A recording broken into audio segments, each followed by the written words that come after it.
श्री गणेशाय नमः. अवधूत चिंतन. श्री गुरुदेव दत्त. श्री स्वामी समर्थ. जय जय स्वामी समर्थ. देव म्हणतात, बाळा, या काळातही चिंता करू नकोस, कारण माझा मोठा आशीर्वाद मी तुला देत आहे. तुझ्या घरी सुख, समृद्धी आणि आनंदाचे क्षण पुढील काळातच येणार आहे. आज मी तुझ्यापर्यंत कोणत्या रूपात आली आहे तू बघत आहे. तुझ्यासाठी ती समृद्धी, ते आनंद घेऊन मी लवकरच येत आहे. माझे स्वागत करायला तयार राहा. तुमच्या मनातील प्रत्येक इच्छा मी जाणतो. त्या मी पूर्ण करायसाठी स्वतः तुमच्याकडे ते आशीर्वाद घेऊन येत आहे. तुझी चिंता आता या काळानंतर राहणार नाही. ती नष्ट होण्यासाठी आम्ही कार्य केले आहे. आता तुला त्या चिंता भेडसावणार नाहीत. तुझ्यापासून तो कठीण काळ दूर नेण्यात आला आहे. स्वामी म्हणतात, पाहून दुर्लक्ष करू नकोस.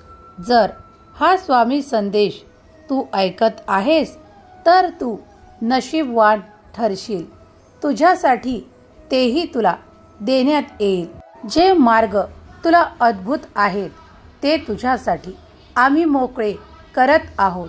तुझ्यासाठी त्या तुझ्या अडचणींना दूर करण्यात येत आहे, कारण तुझ्यासाठी तो मार्ग मोकळा करण्यात येत आहे, ज्यावर तू चालायला लागलास की तुला ती समृद्धी, ते आनंद प्राप्त होतील.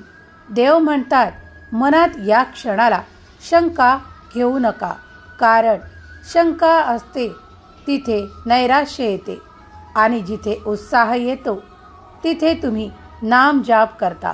नाम जापामुळे तुम्ही ते आमचे चमत्कारिक दैवी आशीर्वाद प्राप्त करू शकता, ज्यामुळे तुम्हाला ते सर्व काही प्राप्त होते जे तुमच्या अंतर मनात आहे. देव म्हणतात, मी तुला तो मार्ग दाखवीन ज्यावर तुला फक्त प्रयत्न करत पुढे चालायचे आहे. यश अपयश माझ्यावर सोड, कारण तू माझ्यावर पूर्ण विश्वास ठेवतो तेव्हाच तू हा संदेश देखील ऐकत आहेस. माझ्या प्रिय मुला, माझ्या प्रिय बाळा, मी तुला कधीही एकटे सोडू इच्छित नाही. तू ती प्रगती इच्छितोस ना? मग ती प्रगती आणि त्यासोबत समृद्धीचा आशीर्वाद आज मी तुझ्यासाठी घेऊन आलो आहे. माझ्या प्रिय बाळा, नामात ज्याप्रमाणे तू दंग आहेस त्याप्रमाणे नामस्मरण सुरू ठेव, कारण त्यामुळेच तू आणि आम्ही जवळ आलो आहोत. देव म्हणतात, कोणताही क्षण असा नसतो की मी तुझ्या जवळ नाही. मी तुझे केलेले प्रत्येक कार्य माझ्या आशीर्वादाने परिपूर्ण करू इच्छितो. तुझ्यासाठी ते दैवी आशीर्वाद मी देऊ इच्छितो, ज्यासाठी तू या क्षणाला माझी प्रार्थना करत आहेस. देव म्हणतात, येणारा हप्ता तुझ्यासाठी खूप काही सुखाने, समृद्धीने भरलेला येत आहे. जे माझे बाळ माझ्याकडे आर्थिक समस्येसाठी प्रश्न करत आहेत त्यांना मी सांगू इच्छितो की येता काळ त्यांच्यासाठी सुखाने, समृद्धीने, आर्थिक चमत्कारांनी भरलेला आहे. आता चिंता करणे थांबवा.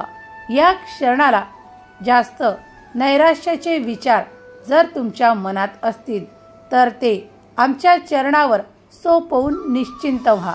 आपल्या कर्मात मन लावा, कारण आम्ही तुम्हाला जे काही कर्म दिले आहेत त्या कर्मामुळेच तुम्ही आपली प्रगती साधू शकता. आपल्या कर्मांनाही देव तुल्य माना आणि त्या कर्मात मन लावा, ज्याप्रमाणे तुम्ही आमच्या नामस्मरणात मन लावता. देव म्हणतात, आहे ती परिस्थिती बदल होण्यासाठी बाळांनो, तुम्ही जे काही प्रयत्न करत आहात त्यात मी तुम्हाला यश प्रदान करतो. देव म्हणतात, येता काळ तुझ्यासाठी असे काही घेऊन येत आहे ज्यासाठी तू खूप काही प्रयत्न केले आहेस, खूप काही मेहनत घेतली आहे. आम्ही जाणतो त्या दिशेने तुम्ही प्रत्येक कर्म करत आहात, कारण तुम्ही ते उज्ज्वल भविष्य पाहू इच्छिता. ते सर्व काही आम्हाला माहीत आहे.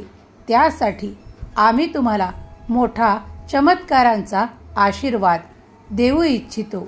माझ्या काही बाळांना खूप काही अडचणी आहेत, त्या या काळातच नष्ट होतील आणि माझा सुखाचा आशीर्वाद ते प्राप्त करतील, कारण त्यांना त्याची आवश्यकता अधिक आहे आणि मी ते जाणले आहे.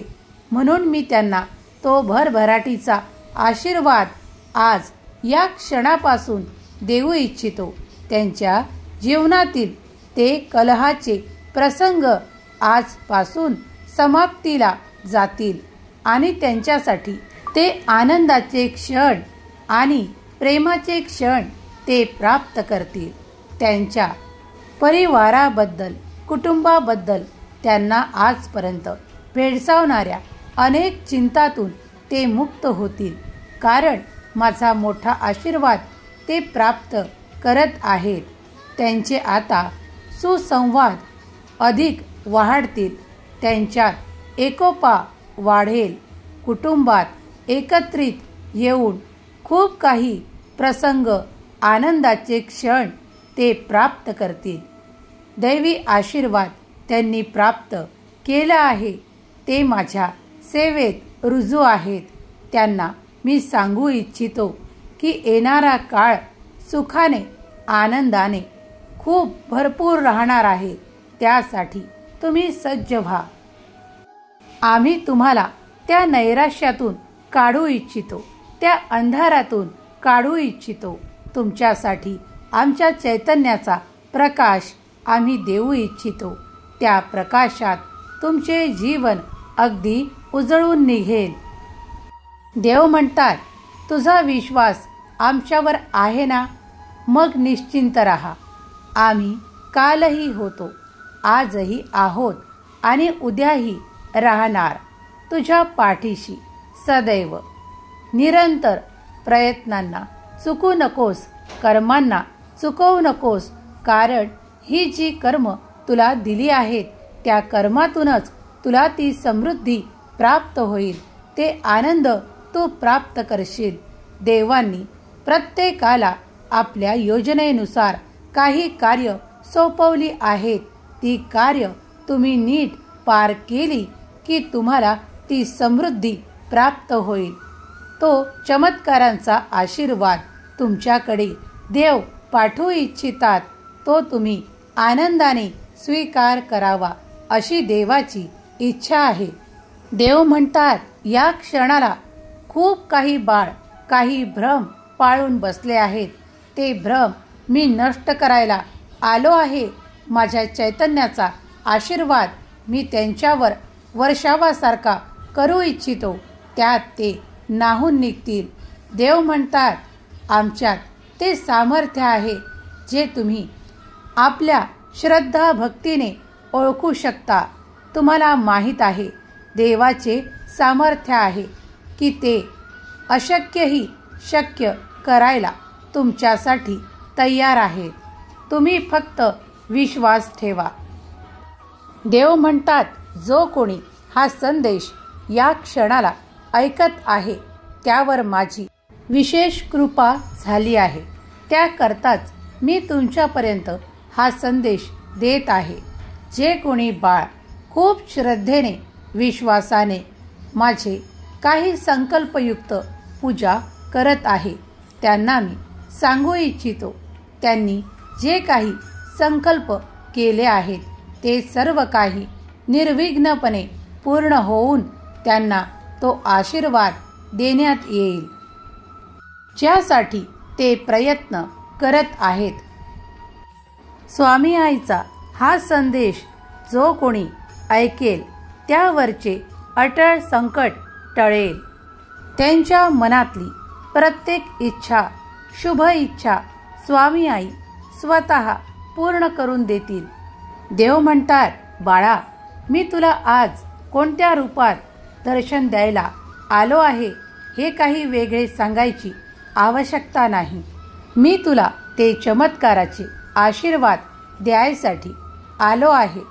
तुझ्या घरी ती समृद्धी नांदायला लागेल. तुझ्या घरी आता ते सुख प्राप्त होईल.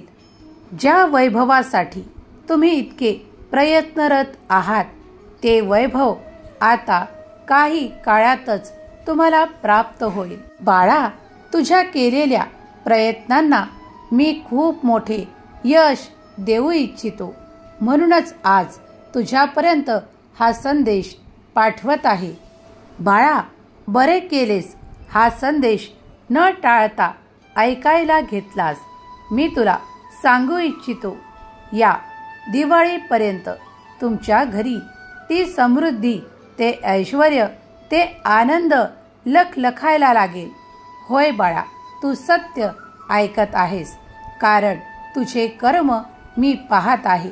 तुझ्या प्रत्येक कर्माला मी यशस्वी करीन. हा तुला आशीर्वाद. येणारा काळ तुझ्यासाठी समृद्धीने भरलेला राहील. कोणतेही नकारात्मक विचार आणि कोणत्याही नकारात्मक कल्पना मी तुझ्यापर्यंत येऊ देणार नाही. हा काळ तुमच्यासाठी खूप काही भरभराट घेऊन येत आहे. तुम्ही केलेले सर्व काही संकल्प आम्ही स्वीकार करतो. तुम्ही केलेली प्रत्येक पूजा फळाला येईल. हा माझा तुला आशीर्वाद. देव म्हणतात, जो कोणी दिवा लावून माझे नामस्मरण करत आहे त्यावर माझी विशेष कृपा आहे. तो माझा निरंतर कृपेचा पात्र होईल, कारण मी त्याला त्या दिव्याच्या प्रकाशात माझे दर्शन घडून आणेल. होय बाळा, जो कोणी श्रद्धेने यावेळेस हा संदेश ऐकत आहे तेव्हा तो माझे आशीर्वाद, ते चमत्कार प्राप्त करेल. देव म्हणतात, आज रात्रीच तुला माझा अनुभव प्राप्त होईल.